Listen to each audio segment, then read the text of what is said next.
All right, so I am doing the video for my self-actualization project. I think I'm most excited to record this video out of all the things to reflect on. I am a strong believer that kids generally, especially even middle schoolers at this age, actually have a lot more to say and insight and wisdom than a lot of times we give them credit for. So I was really excited to think through what project to do for this. I was also finishing a really impactful unit.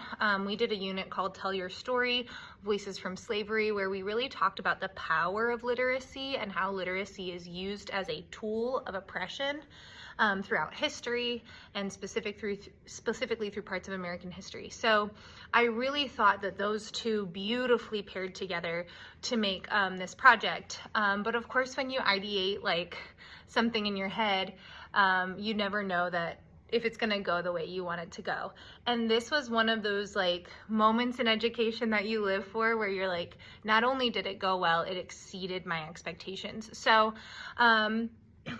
when I'm thinking of self-actualization, what I'm thinking of is, just the Maslow's hierarchy of needs. Self-actualization is really where they see their own potential in the world and in a broader context of how they can be helpful and kind to others and contribute to the world. And again, I just thought it paired so well with the unit of learning about humans in our history who really progressed the world. And honestly, throughout all of this year's units, we've had a lot of that kind of theme. We've talked about the lost ways of Sudan and working conditions in garment industry and Cesar Chavez. So this was a way for them to say, if history is going to write about me, what might they say? And maybe not even history, but just like in my circle, in my world.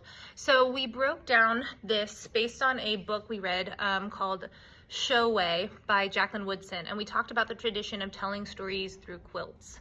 And this was kind of more of a tradition brought from Africa to America, but kind of honoring that unit that we just finished and doing these. So students had to make a 9 square quilt, 3 by 3, and reflect on their past, present, and future. Thinking of things, they got choices. There was 3 prompts, and that can be clearly seen on the kind of the write-up and the rubric. But their past, they had to reflect on things that were really important to them, that made them, memories, people, home, things like that. The 3 present is who are you right now? And a lot of the conversations we had around that was, what are the positive things? Who are the people you are close to? But are there any things to reflect on who you are right now? Are there any people you could be kinder to? Are there any ways that you can adjust, change, grow? And then the future was really where the 2, past and present, really became self-actualization, where in the future, who do you want to be? What do you want to be known for? When people describe you, how will they describe you? Do you have a goal in the future? And I've just never seen, I don't want to say never, but it's rare that I've seen the number of students, almost 100% effort. High effort. I planned 3 days to do this. I planned 3 squares for each day. I was like, okay, by the end of the 3 days, we'll have all 9. I think we took 5 or 6. And it was because they were so diligently working. And there were so many conversations. And it was cool because the conversations weren't just happening between me and them. The conversations were happening with each other. They were happening, hey, can I go show this to my favorite teacher? Those conversations were happening. And this is something I also wrote about in the write-up. Some of these were not without pain because some of the prompts asked kids to reflect on hard things, but also some of them were like, how are you not being your best self? And how would people describe you? And kids really had to wrestle with like, am I being my best self? Or maybe not best, but am I being someone that people can look up to and emulate and am I living up to my potential? And then having kids reach forward. And one thing I noticed a lot is I have a lot of mostly male students who really want to be involved in sports professionally when they're older. And that was a really good conversation about, you know, let's assume that you get that goal. Let's assume that you do that in your life. Sports stars have really different reputations, and you have an audience now, and you have a stage, and yes, part of that stage is to perform your sport, but also part of that stage can be activism or a message you can send, and that's a lot of power.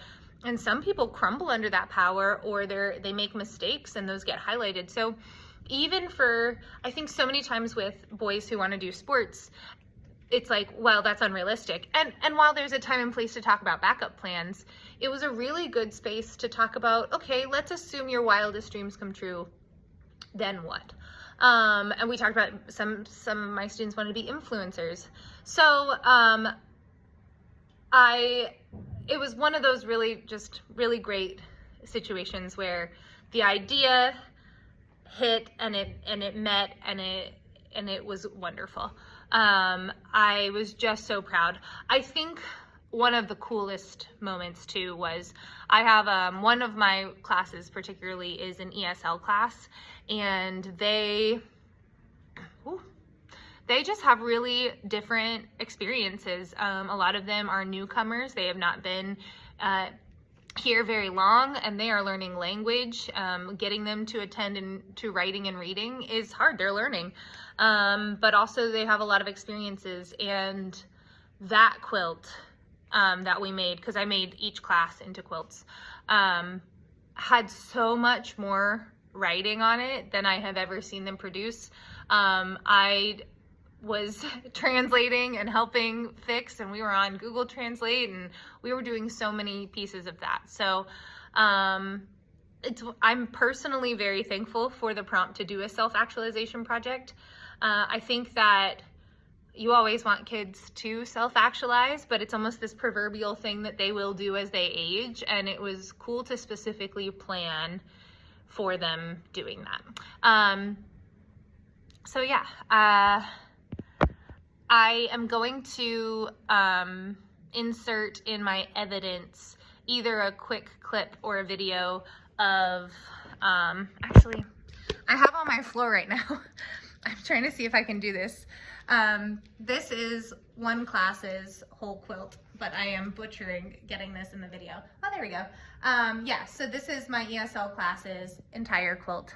I will probably also do a picture of that, but yeah,